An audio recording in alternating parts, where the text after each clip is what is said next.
Welcome to Shop Talk Live, episode number 181. On today's episode, we talk about small shop concessions, when to use stretchers on a piece, shop lighting, and stock of steel. We've got a great show for you, but before we get started, I want everyone to know that we've just finished posting all of Chris Gochner's video workshop, 20 episodes all told. So if you're the type who waits until the end so you can binge watch everything, it's time. It's long though, so be prepared. It's a master of hand-tooled techniques and skill doing everything by hand on a shaker Enfield cupboard. It's a beautiful piece. It's a really great video workshop. It's something that all of us at Fine Woodworking are very, very proud to put the Fine Woodworking stamp on. Head on over to the website and check that out if you've watched it. And if you liked it, or even if you didn't like it, we want to know why. So on episode 12, there's a link to a survey, and I put a link on episode 1 as well. I would love it if everyone could go and take that survey and tell us what we're doing right and tell us what we're doing wrong. We really want to make these video workshops what you want them to be. So the only way to do that is for your input, to tell us what you like and what you don't like, and also tell us what you'd like to see from us in the future. All right, let's get the show started. Here is John Tetro, Anissa Capsalis, and me, your host, Ben Strano. Should we get going on question number 1? Sure. Anybody? Sure. All right. Let's just jump right in. Instead of like question number 2? Well, sometimes I plan ahead to start a conversation, like as to something, like for some reason, I don't know, I've always had like, do you actually detension your bandsaw blade? Look at this naturally happen. Never. I don't either. Do you?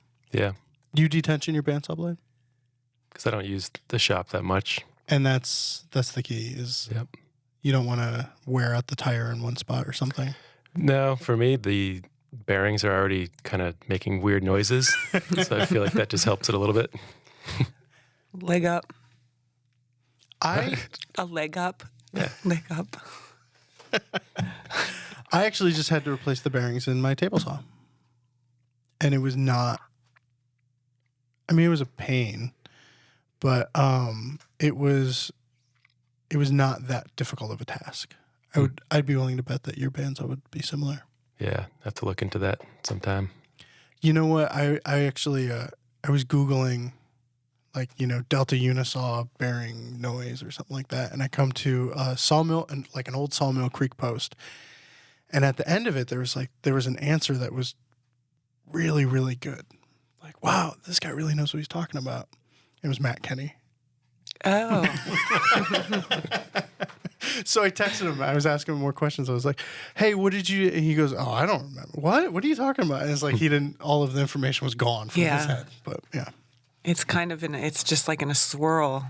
Yeah. It's hard to... Just because you're doing it and seeing it so much and for so long. But yeah, the bearings... Yeah, that Unisaw now is... Or Mike's old saw is running like a top. Nice. So... And I told him that, and he was all like put out. Yeah. He said, well, I'll take it back now. It's all souped up. Bearings scare me. Even swap for the saw stop? Yeah, yeah, I know. No, well, I just dropped $200 on a guard. So I'm excited about that coming in too now. Like a blade guard? Yeah. Yeah, because I've never had a table saw without a riving knife. Mm-hmm. And even just using it like the 5 times that I have, it's just like, I know back in the 60s, nobody wore seatbelts, and nobody used riving knives or splitters. Mm-hmm. But now when you grow up always wearing your seatbelt, even pulling out of the driveway without, like if I'm moving the car in the driveway and I'm not wearing the seatbelt, I feel weird. I'm the same way with the riving knife. So, I decided to just, there's the Arc Shark Guard or whatever, that it's kind of like a riving knife. You have to adjust the height of the knife in relation to the blade. But I decided to get that. And then I thought, if I'm doing rips or, something where the guard isn't in the way, I'll actually use it. So, yeah. That one's like steel too, right? It's not The knife is. the knife, the riving knife. Yeah. So, yeah. Cool. It's exciting. My shop is like coming together. No more excuses. But So it might not even take you until May to start making things. I know. It's like it really happened quick. I have very, very little to do in my shop now. That's great. I'm officially out of excuses. So now I just need to figure out what I'm going to make. But all right, question number 1 is from our friend Dean Hedstrom. I have an enjoyable dilemma. I am building a garage with an adjacent shop space at our north home. The shop is 200 square feet, 1/3 the size of my St. Paul shop, and thus creates a challenge adapting to a small space. I've been devouring all the fine woodworking articles on small shops and believe I can make this space workable, but I will have to make some concessions, mainly my table saw, jointer, and planer. Will I be satisfied and served by a portable contractor-style table saw and a combination jointer planer? Yes. Yeah? Yeah. For sure. Now, you have both used, I think, the same contractor saw, right? Didn't you sell it to him at one point? I did, but that was like a hybrid hybrid. one, Yeah. It was half closed in and it had a sliding table on it. It was a DeWalt. Yep. Yeah. Okay. It was a pretty beefy. It wasn't like a portable contractor saw. Okay. Right. It was pretty heavy and stationary. Yep. What did you have before that?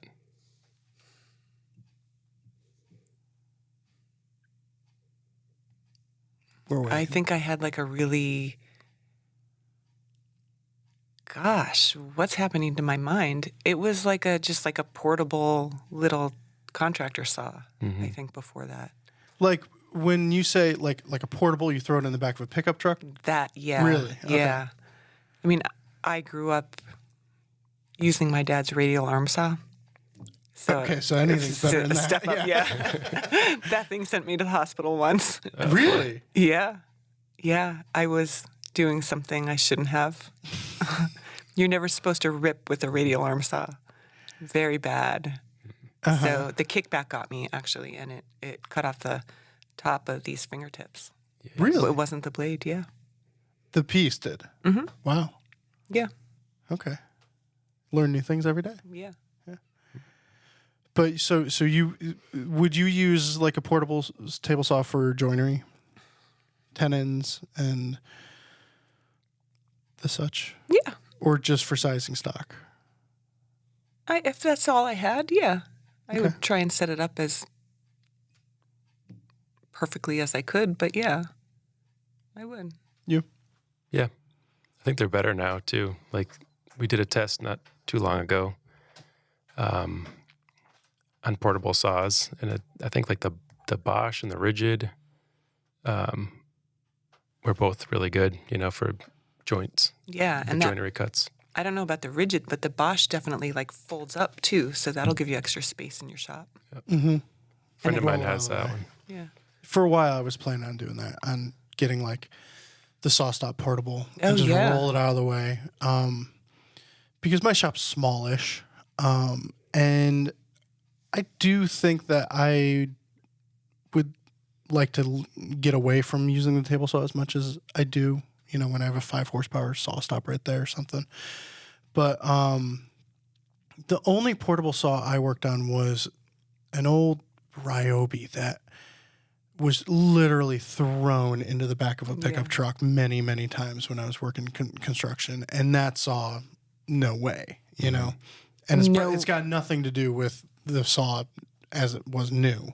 It was just beat up, and you could just see the blade wobble as you were using it. But I think that if I had a new contractor style saw, I've used the Bosch a little. It's a really nice saw. Yeah, it is. They're loud. That's the only thing. They're very, very loud, and it's an ear piercing frequency. So I think I would probably wind up using it even less because it's not as pleasant to use. But if you need a table saw, that'll get the job done. Or with the small shop, just stick with the bandsaw, depending on what he wants to do with it. But You might get away with just the bandsaw. Yeah. I think he wanted to use it for, I had it in the other version. I edited this down a little bit, but I think he was planning on using it for cutting tenons and, tenon cheeks. Mm-hmm. But, I mean, if you're not doing big honking pieces, you probably get away with it, no problem. Anything else, I lean towards a track saw anyways, but big rips. But I see a ton of shops, obviously. And you kind of, it's like when that thing you do when you've talked with somebody or communicated with somebody and you get a mental image of what they're like before you meet them. Kind of happens with shops where I communicate with the woodworker and I've seen their work and I kind of get an idea of what I think their shop is going to look like. And I was just shooting last month. I don't know if should I name names? Do I name names? What, David? Yeah. Yeah. Okay, you name names then.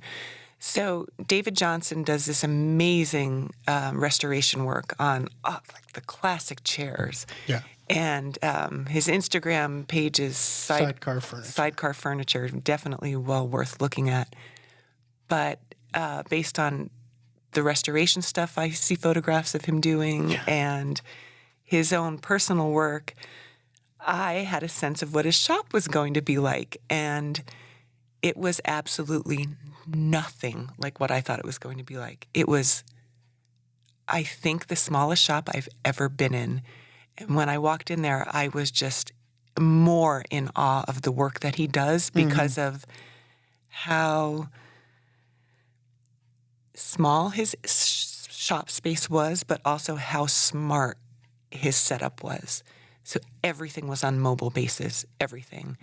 And if my memory serves me, and it might not, I'm pretty sure he had a Powermatic cabinet saw, but he didn't have like big wings on it. It was just the saw, and it was on a mobile base.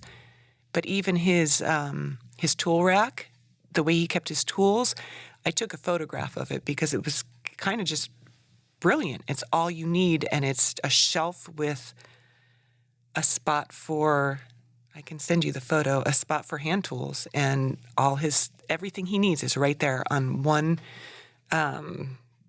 shelf and tool holder, tool rest thing. It was really smart. I keep saying the same thing. That rolled around too? That did not roll around. That was anchored to the wall. But his workstation, it was just all pushed aside. And I mean, he's out there every night. He's a pro. Yeah, total work. pro and amazing. Everything he shows is just beautiful. Yeah. And I expected this like huge space, which also indicates how little I know about LA. But I expected a huge space with just high end everything. And he's just doing incredible work with the tools that he needs. Well, but he's obviously well complimented, and his shop is, because I was emailing with him because we're talking about doing a project, and he was. Oh yeah. I was thinking, okay, he's got a bandsaw and a table saw and a set of chisels. After listening to you, and he's like, oh, I do that on the multi-router. I'm like, what? which is on a mobile base. Yeah. But like a multi-router is not, your top 5 tools. No, it's not. That's definitely something that a pro would have, right? And usually in a large shop. But he's got to be pretty smart with it because he has a lot of tools. He does. Yeah, he does. He has a bandsaw and a table saw, and he has the multi-router, and they were kind of packed in there. He must have a jointer and a planer. Like a combo machine, or? Man, who started talking about this? You? I don't think it's I know. I don't think it's a combo machine, but a combo machine would be. I wouldn't be against that. I wouldn't have a hesitation to use a combo machine. Yeah, I've never used one, but people I know that have them like them. Yeah, I mean, all I know is Tim Rousseau has one, so that's reason enough for me to do anything. If Tim Rousseau does it, I'm game. Yep. You kind of do what you can with what you have. Yeah. And the space that you have, and you make it work. It's just about being smart and efficient in the space that you have. Yep. And like Tim's shop, the interesting thing to me is he doesn't have a small shop by any stretch of the imagination. He's got a pretty, well, I'd say medium-sized shop. But the layout of Tim's shop is phenomenal. We have a shop tour video that we'll have to get out soon. The layout is phenomenal, but it's one of those things that I don't think the layout could be anywhere near as well done without the combo machine. It just opens up so many pathways for not having to have a big planer, not having to have a separate joiner. And then Tim's combo machine is also a slot mortiser.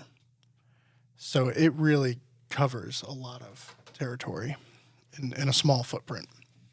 But I wouldn't hesitate to have a combo machine, especially because I'm not doing pro work where it's like the time switching between joiner to planer and having to move the bed up and down. That wouldn't bother me because I'm out there as a hobbyist having fun anyways. So Right.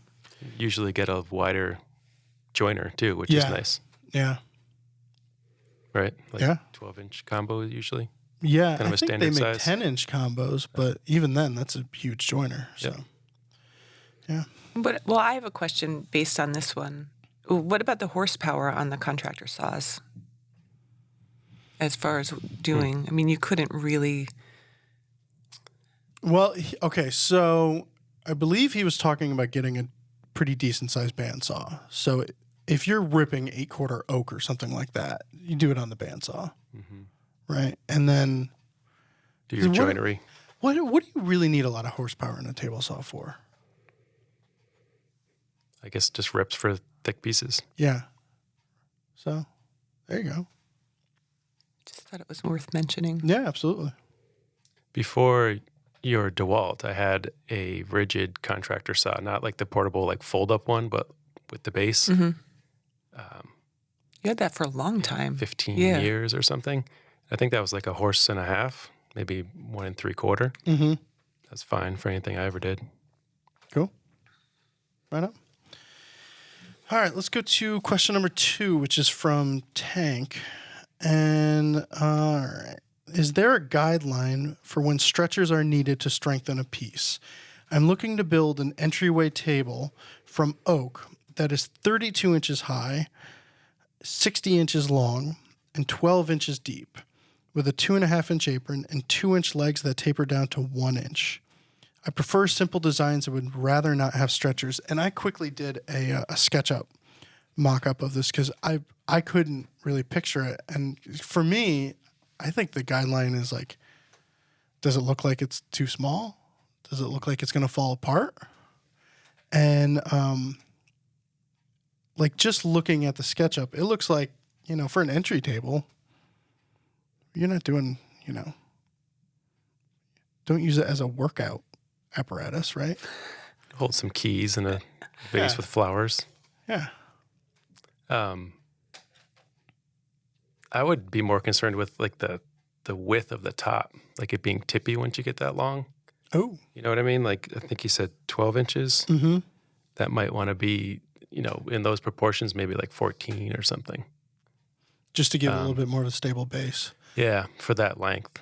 Especially because the legs would probably not be right at that. Well, I don't know. I mean, if his legs were at the extreme outside dimensions, he would have 12 inches. But if they're inset at all, it might wind up being tippy. Yeah, I mean, if he's concerned about strength, he could go a little wider with the apron. Or another thing I thought of was Mike's floating top sewing table, that small table, where I think on the sides he lowered the apron kind of to be like a lower stretcher. You could almost do that on the front. Yeah. You could do that in the front long section, and that would give you some strength lower down. Oh, so the stretcher, the apron's not all the way at the top, not attached to the top, but it winds bring up. it down a little bit. Oh, okay. And that would give you more racking strength. Huh, that's interesting. How would you attach the tabletop? Because Mike has the stretchers that go in between. Yeah, you could do the same thing. Okay. I think you had like stretchers that had a little cutout to pop the top up. Mm-hmm. Yeah, thought. That's a good solution. This is getting a little long for me. That's 5 feet, right? Yeah. I don't know. You're putting a stretcher? Yeah, maybe. So what would a modern solution to a stretcher be? I'm actually in the same boat as Tank. Tank? Is that how you I think say so, that? Yeah. So I'm trying to design a table to go under a piece that I made a long time ago, and I want it to be very sparse and not have the stretcher, but it's not nearly as wide. It's made specifically for a piece that's probably 2 feet wide, and so it's probably going to be 3 feet max. Mm-hmm. And even that, like, I worry. I think I'm going to end up making a pine mock-up and seeing how that lives before I commit to not having a stretcher. I don't want the visible line, but I just want to, I'm not convinced that it's going to work the way I have it designed. 5 feet seems long to me. Okay. But there's no set of rules, like anything over this, you need to do that, anything in this. It's really Like on a bookshelf. Yeah. Yeah, there's no sagulator. Right. And for those who don't know, the sagulator is a little computer program where you type in how long the shelf is going to be and how much weight it's going to be on it. It'll tell you how much the shelf will sag. I'll post a link to it. It's actually a really great resource. It's a really great word, too. Yeah.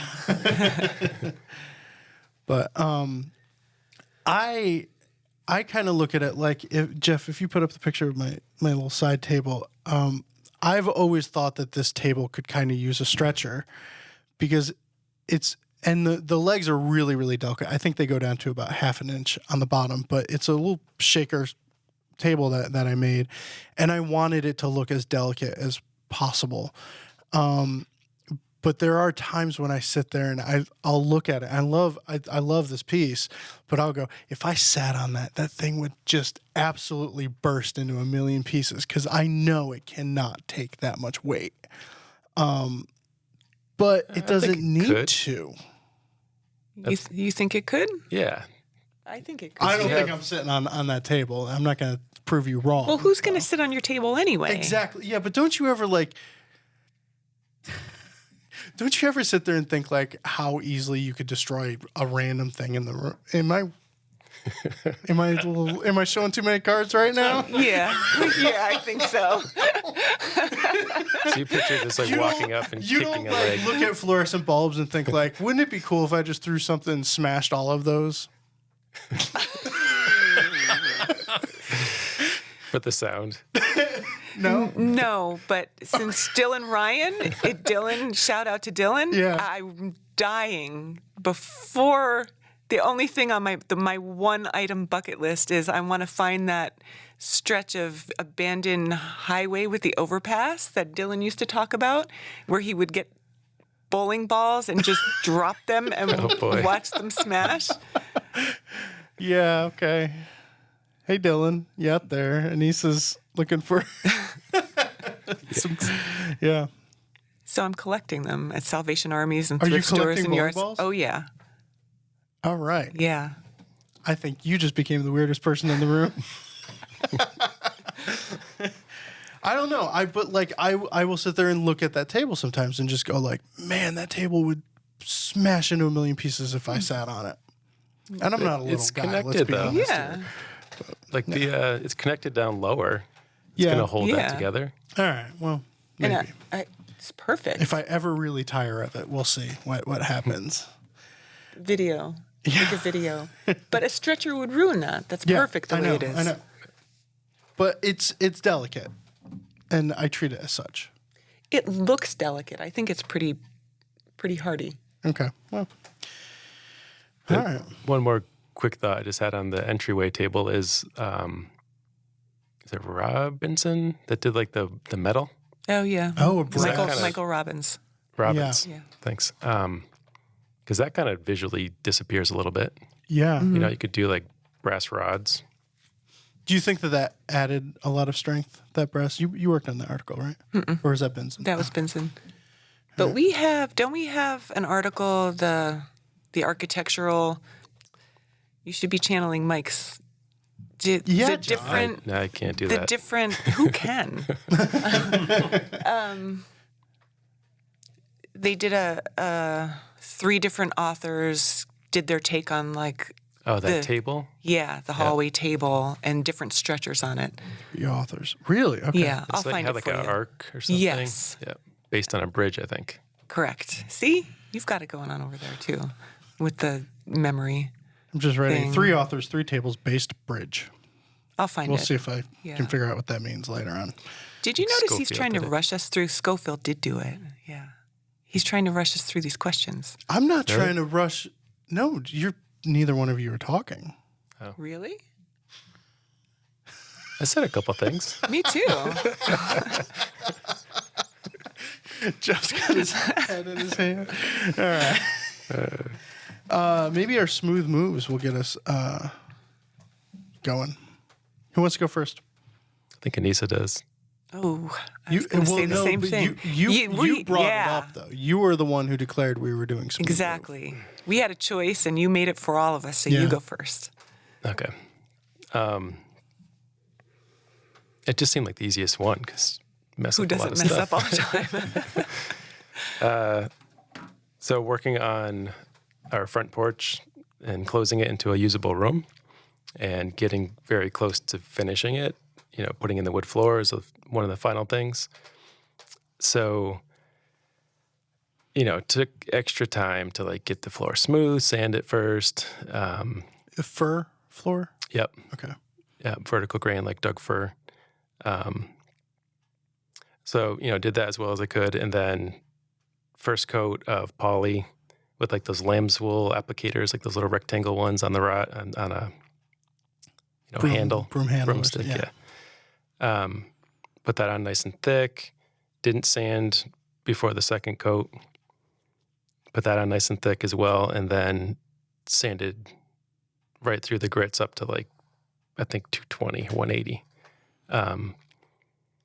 Then I thought, this is for the final coat, make this look really good. I even put on like a new lamb's wool applicator because, just to make sure there's no gunk in the old one. Then I did like the damp cloth, got everything off, put a piece of plastic between the next room to just kind of get a really nice last coat. And then didn't remember to like brush out all those little things in the lamb's wool piece. Oh, beforehand, before you. Yeah. So I put down that last coat and it's done. And it's like limited time as well because like my wife and the kids were coming home and it's like, this is the last coat. This has to be the last coat. And it's just like completely filled with tiny little specks of wool. Like it's like a topographical map. Like Did you see it as it was happening or? No, because they're tiny. But like as the whole floor like dried and kind of settled, it's just like, it's pretty evenly, completely covered. Oh, so it's a design element. It's like, it was just frustrating because you think you're like spending the time to do it, Yeah. as well as you can. And then it's like, no, that's really horrible. And there's really no coming back from it either No. without like sending the wife and kids back out of the Right. house for. Yeah. Yeah, because they were gone, 2 days, like overnight. So yeah, it's how it is. We'll just wear it out. Is it one of those things that nobody's noticing I but you? was just about to ask, did Maisa come in and say, Yeah, pretty much if there's sunlight in the room, you see it. oh. So at nighttime looks great. But you have furniture on there now, too. And you can get a rug. Get Yeah, a I'm nice not- rug. I'm Go not to the gonna flea market, get a fix nice it, rug. No? It is what it is. It's just one of those things if I would have just cleaned out that thing really well before the last coat, it probably would look pretty good. I did something similar with, I was putting like a last coat of shellac on a piece. And I think it was the first time I was using shellac. And I was putting a last coat on and I just grabbed, the bag of rags that you buy in the store. I grab a rag out of it, dip it in the shellac, wipe it on, and it was like the nubbiest piece of fabric I've ever seen. Because normally it's like, old T-shirts or something like that in the bag of rags, and you're fine.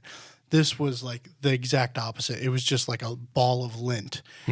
And just one swipe across the piece just laid ungodly amounts of lint into the shellac, which, melted everything. And like that, I swear that lint just went right down to the wood. And it was, I wound up having to, I think I tried to use denatured alcohol to take all of the shellac off, but it never really worked that way. Everyone talks about the repairability of shellac, but I was never able to get it all clean and get the finish off to start over again. So I think I wound up just sanding it off. But there was a stain, so I had to restain the piece. It snowballed pretty quickly, but a lot of work. Yeah. Do you want me to go next? I have a finishing smooth move. So Okay. do you want to break up the finishing smooth No, moves, or do you want to we'll lump go them with a together? theme. Okay. I mean, I already just said one, so maybe I don't have to tell you my other one. It happens with that. This whole extra lint thing happens with tissues too. I was somewhere once and maybe a funeral or something. I remember being kind of weepy, or my nose was running or something, and I was using tissues, somebody else's tissues. I wish I could. This is all I remember about the thing. I don't remember where I was or who I was with, but they could have told me I had little tissue specks all over my face, but they didn't. I got home later. I was like, "What? Oh, right. I was crying somewhere, blowing my nose, and I have tissue everywhere." So that's not my smooth move, though. All right. It's pretty good, though. Nobody's ever going to let me in their shops after I tell this smooth move. But it's a good thing that your job is going in other people's shops. Right. They have to let me in. But this wasn't for work. I won't name any names, but I was going to a friend's to just hang out at their shop or see what they were doing or pick them up or something. And I knew that they had just been working on a finish, and I just wasn't thinking. I know the drill. I walked in and I said, "Oh, what a beautiful finish." And I ran in across it. Oh, no. Yeah. They were very gracious, but I'm sure there was a major, major rehab that had to be done on it. What kind of finish was it? I don't remember. I think it was like a wipe-on poly, something like that. Wow. Yeah. Like a tabletop? I think it was a chest of drawers, and I just did it on one of the drawers. Okay. So it could have been Isolated, worse. yeah. But it was just, why did I do that? As I was doing it, I realized what I was doing. I was like, oh. And as soon as I felt I can't it, stop. Oh, it was so dumb. Wow. Yeah. Yeah. It's funny. If you're going to do it, go all the way. Go big or go home. Why do I keep running my hand over this piece? All right, so mine's totally different. Mine is trusting a tool that is in a communal shop that you shouldn't trust. And I was installing a set of those sauce hinges, those hidden hinges. And they're a little bit finicky to get everything just right. You got to really nail the depth because there's, multiple layers that you have to route out and everything. And I know that floor. I know what communal shop you're talking about. And for the listeners, we off the cuff mentioned that we don't have a shop right now. And all of a sudden everybody's like, what do you mean you don't have a shop? And you're not going to tell us what's going on. The building that our shop was in got bought by the town. It's going to be the police station.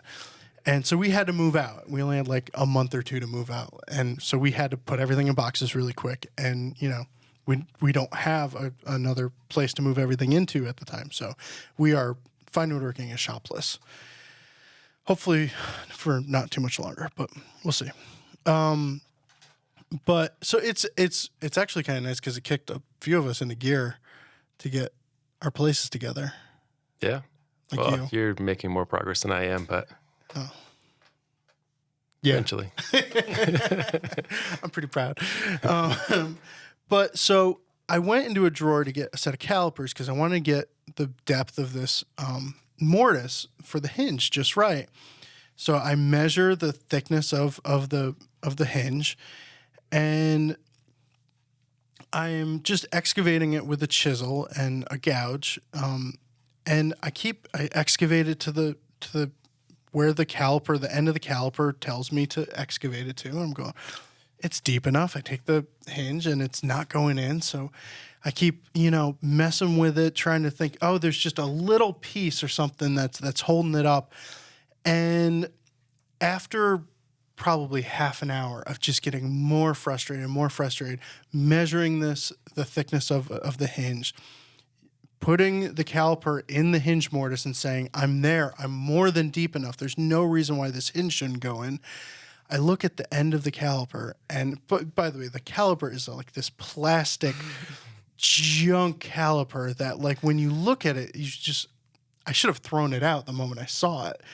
But the end of the caliper is broken off. So when the caliper's closed, it's not, the little stem of the caliper should be flush with the back of the beam. And if the caliper was closed, the stem was not flush with the back of the beam. I was never getting an accurate reading. It was always 1/8 of an inch too short, no matter what I was doing. And I really try and not blame the tool, but this was one of those circumstances where it was absolutely the tool. The tool was broken. And I'm sitting there being stubborn, thinking, no, it's something I'm doing wrong. I don't think that it could possibly be the tool's fault. But this was one circumstance where the tool was at fault, and it wound up in the garbage that day. Threw it right out. Did you ask before you threw a fine woodworking tool away? Nope. That's and if I get let go for that one, if Tom listens that far into the episode and says, I've been looking for that one. Did you have to remake that piece for the hinge to go in? Yeah, what did you do? No, well, fortunately, it was just the mortise was never deep enough. Oh, good. Oh. Because the piece was measuring. Mm-hmm. Too shallow. Yeah, too shallow. So but it was like this stupid, I'd remeasure it, check it, remeasure it. No, I'm there. And then but it's one of those things like when you're fitting a drawer, if you don't, you might think that you're hanging up on the sides of the drawer, and it turns out you're hanging up on the top. So by the time you realize that the top is what you needed to plane off, the sides are wobbly or something like that. I think that the fit of the mortise wound up not being quite tight enough, and I wound up throwing the piece away anyways. But how long did that whole process take between when you started and realized? It's broken. I mean, probably, I said half an hour, but it was in reality probably at least 15 minutes of just chasing my tail.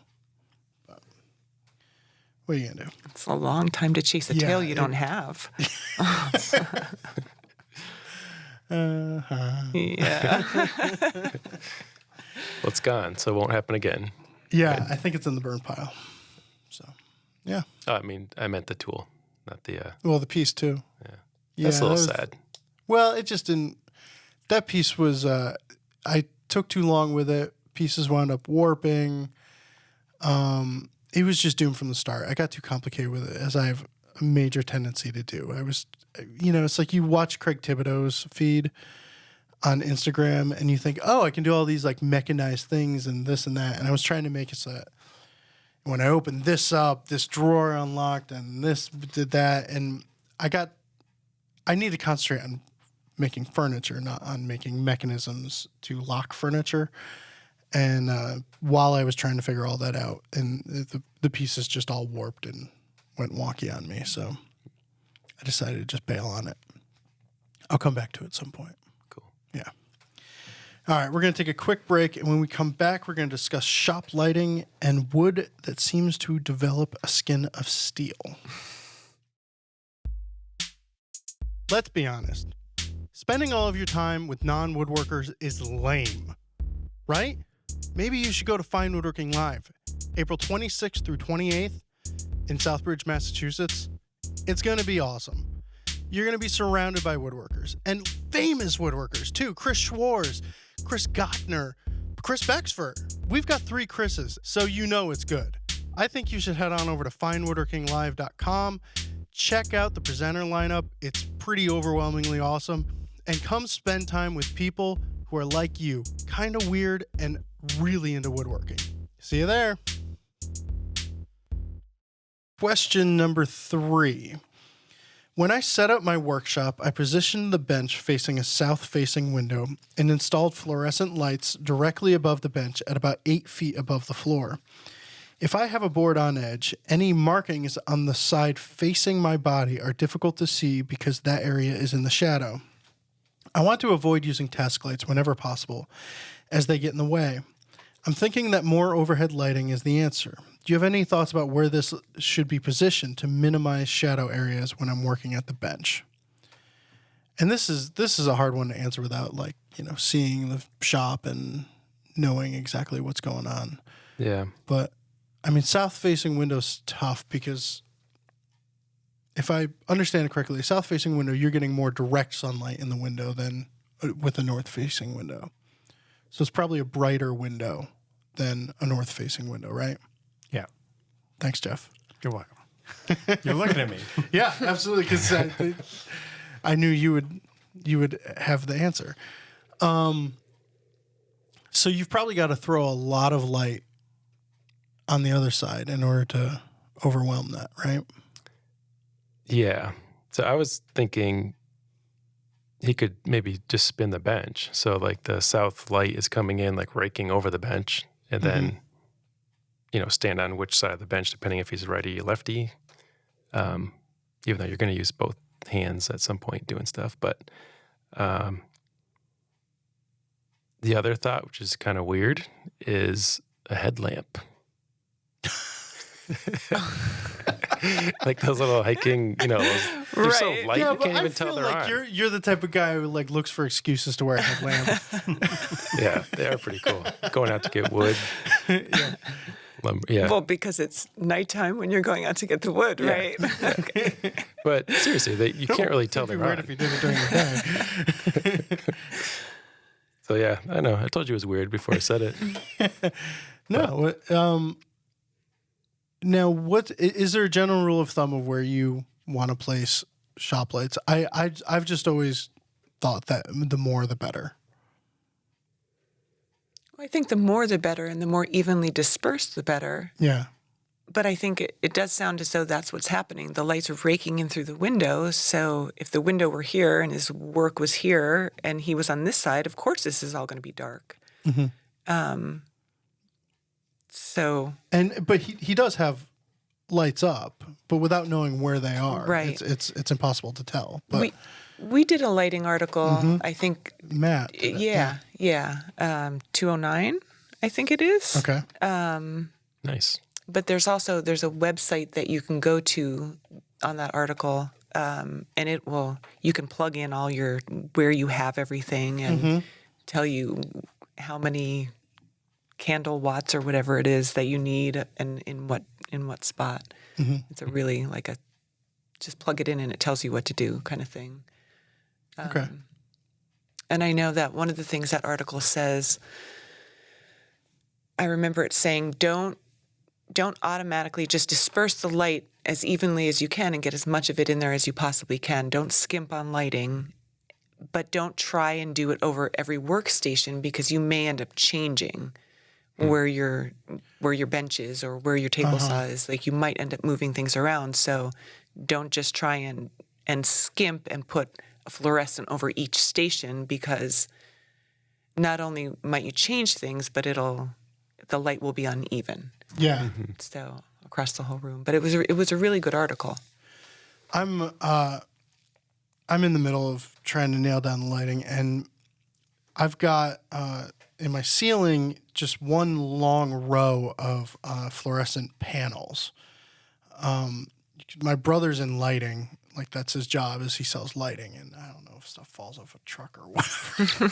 But it's like you wind up with extras or something, and he brought me over some, and it's great because, the whole run of my shop has this one nice, huge run of lights, but it is over off to one side.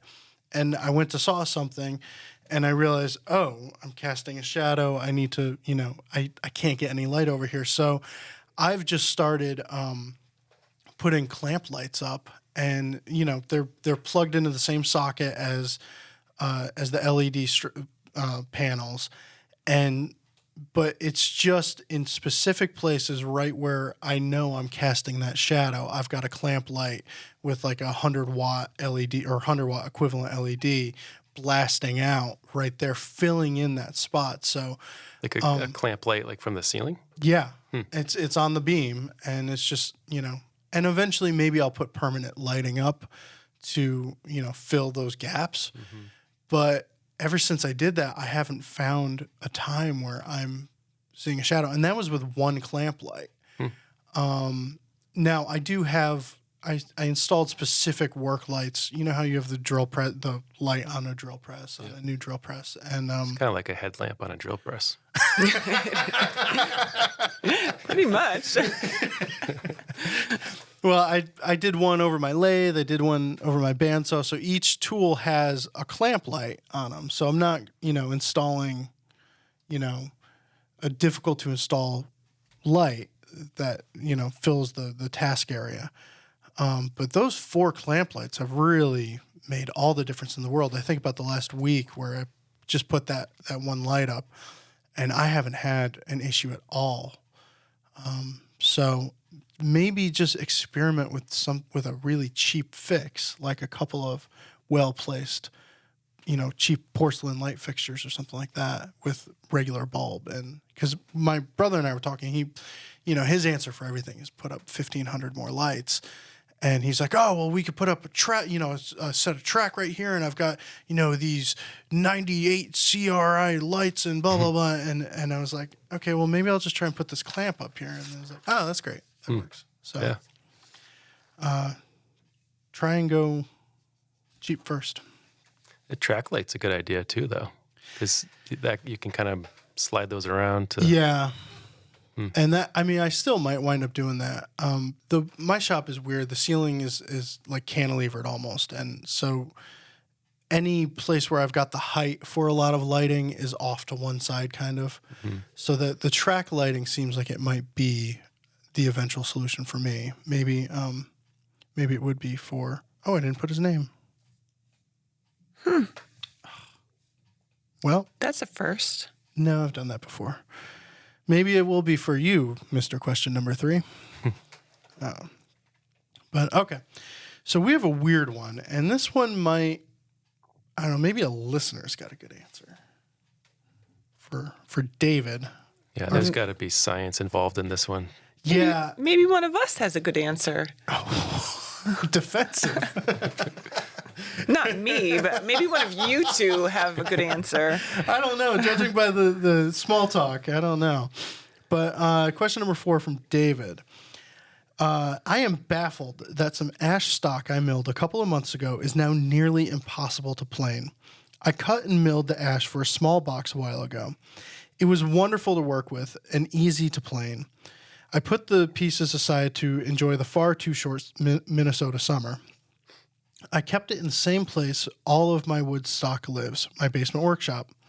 I was looking forward to getting back to the work on the box. I decided to plane all the pieces again. I was dumbfounded that it was nearly impossible to plane. I used the exact same plane I used originally. I ended up resharpening the blade twice and adjusted it to take the finest possible shaving. Still, it would stick and chatter across the board and leave tear out in the middle of the smooth grain. To make sure I wasn't hallucinating, I tried planing some oak and some walnut. It performed beautifully. It was as though it had developed a skin of steel in the time since I first milled it. Any ideas as to what or why this happened? No? Was it more green when he first tried planing it, and therefore yeah, but a little bit easier to work with? And I had that thought too, but I mean, I don't think I've ever worked with green ash, and I've never found ash difficult to plane. But again, I don't think I've ever waited that long. How long was this? I mean, Months ago? Yeah. You work with some weird wood and some old, gnarly wood. That's why I saved this question for you. Yeah, something weird's going on. I've never had that experience. The only thing I could think of is it wasn't completely dry, like you were thinking, and there was something in the wood, like, like a silica or something, like the wood that like specific tree happened to suck up and was in the pores of the wood, and that was like evaporating to the surface. That's all I got. Sounds like John's making stuff up. Yeah. Well, maybe a little. Because I was picturing because he also said cellar. Okay. And I was thinking like efflorescence can like come through the cellar wall. You get like that white, you're looking at me like you never heard of that. Is that a weird thing? Efflorescence? Efflorescence. It's like a salt deposit that comes. So you get that white buildup on the inside. Yeah. Oh, okay. So I was picturing something like that. He's in a cellar, maybe he leaned it against the wall, something And there's some transferred to the reaction wood. between that. I don't know. I am making stuff up. But it's something to think about. I wonder if he's storing it, on a rack right next to a cinder block wall or something like that, maybe. I feel like Jeff would know. I was just going to say. Jeff? I don't know. I'm not. I mean- I'm not buying what's going on over there. Yeah. Over there. No, over there. I'm not either. Yeah, I got no answers on this at all. I mean, it's not like it's case hardened or anything like that. Yeah, I mean, a hyper dry situation, Yeah, I mean, it's ash a would still basement. plane, Yeah. but... I mean, Well, is it as I simple as wonder the if board it's- was going one way? Like, he planed it sounds like the he's right pretty, direction sounds the like first David's time? pretty on the ball. Yeah. So, dear listeners, if you have a good answer, which some of you have been killing it lately in correcting us, which we appreciate. We want the truth out there, right, Anissa? No. Okay. No. All right. Well, as long as it aligns with Anissa's thoughts and beliefs, we want the truth out there. So, if anyone's got any ideas, head over to the show notes and put them in the comments. And speaking of comments and people setting us straight, let's see. We've got listener comments. This was on YouTube on Shop Talk Live 180. So, and it might go along with our first question today. But this is from Max Bloomfield. Let's see. We had a question about a bench and needing to strengthen the stretchers the longer someone made it. Oh yeah, he wanted to go from a 4-foot bench to a 3 foot to 6 foot. 3 foot to like 6 foot. Yeah. Significant, yeah. And I'm going to read it because it's a really good answer, and there's a lot of info in here, though. So if you want to read it yourself, you head over to YouTube comments on 180. Okay, this is going to get geeky for a minute. Can the stretchers take the load when you lengthen them? Beams supported at both ends respond to loads on them with somewhere between a third and fourth power of the length, meaning that if you double the length, the maximum in-plane bending deflection will be increased by a factor between 8 and 16. So that 1/16 of an inch deflection at the center becomes something like a half an inch to an inch of deflection with the same number of people on it, or weight, I assume. But if you're actually going to be putting more on there, that's going to feel flimsy. Cross supports will keep it from being worse, but it won't make it better.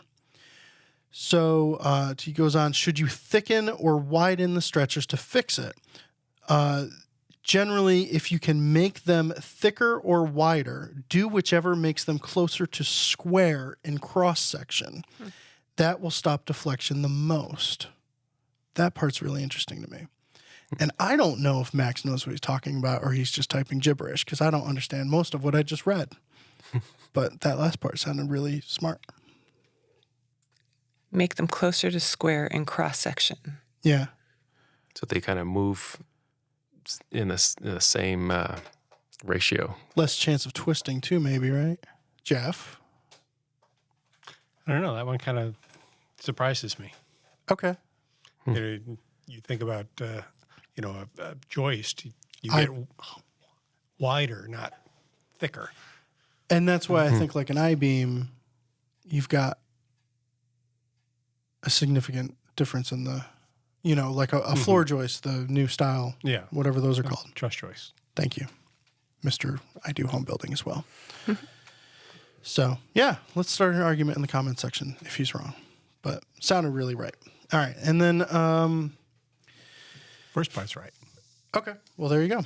On the website, on 180, Ed McNearney commented, I haven't even finished listening to the whole episode, but Ben has already scored major points for his enthusiastic endorsement of the Blackwing 602.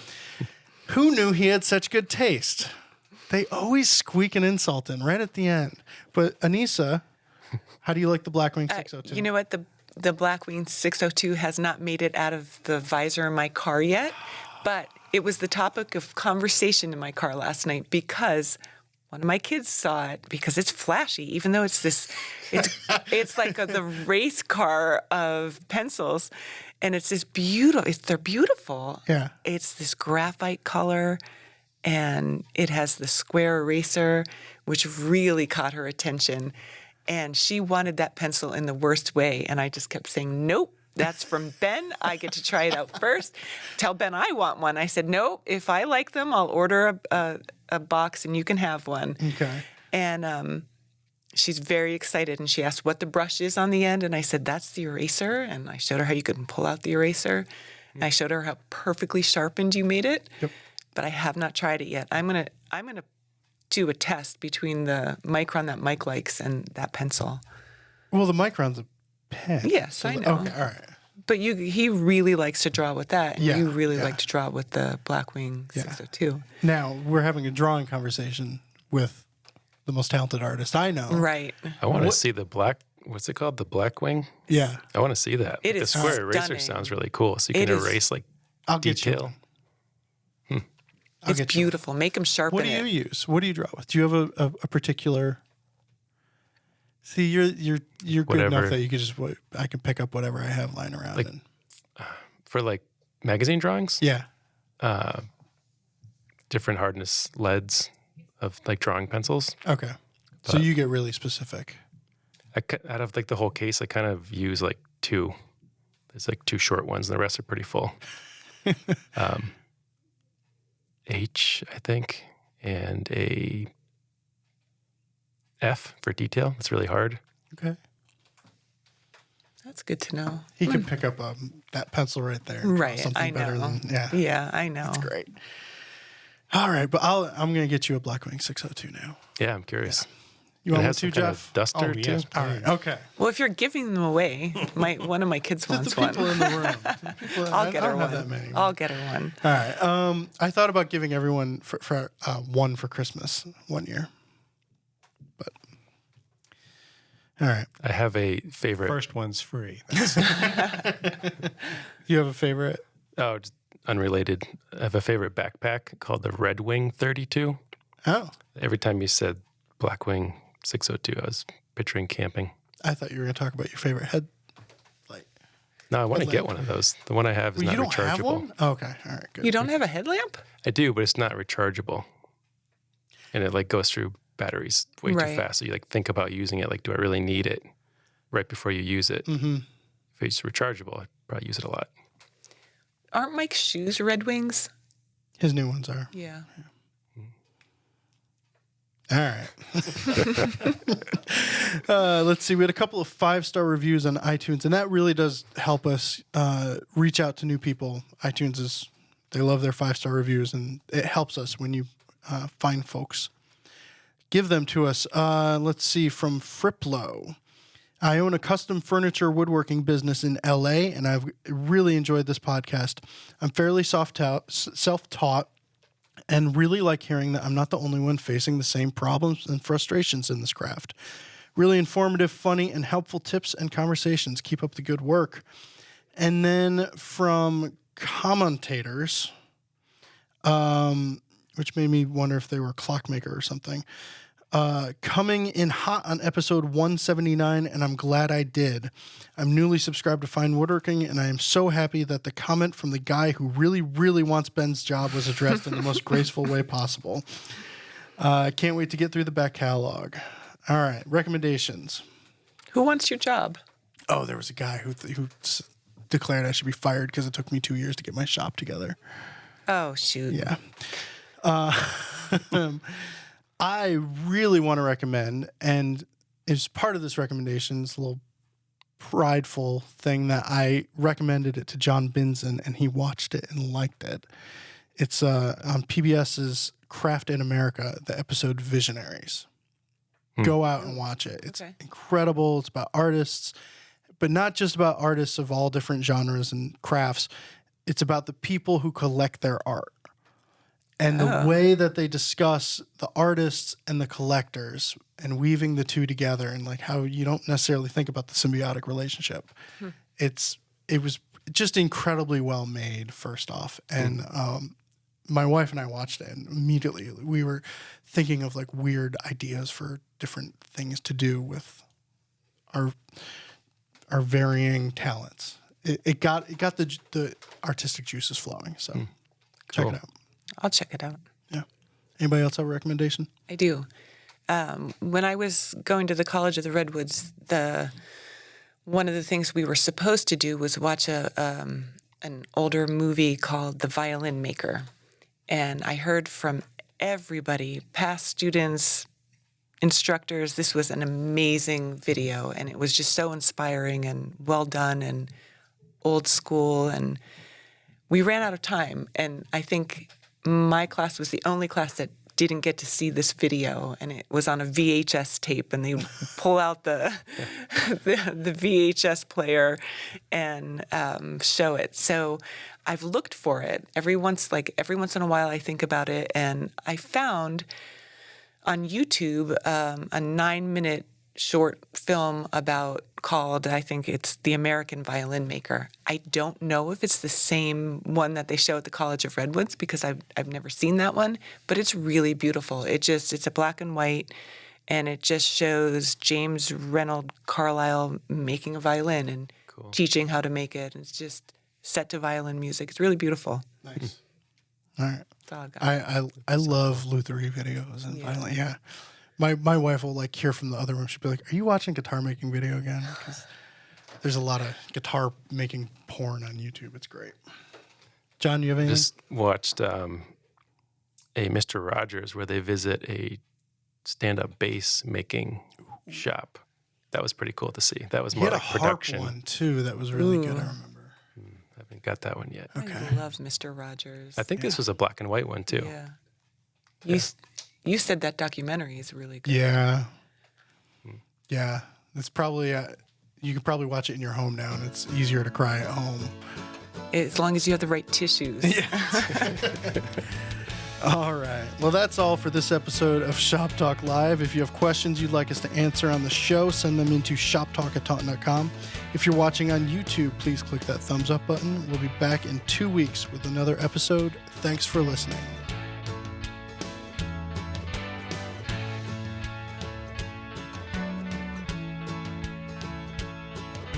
I will not talk about anything but woodworking. I'm afraid from that comment. Come on. Flat bottom tacos or round bottom tacos? Flat bottom tacos. You make the rock and world go round. See, with the headphones, you can hear that better.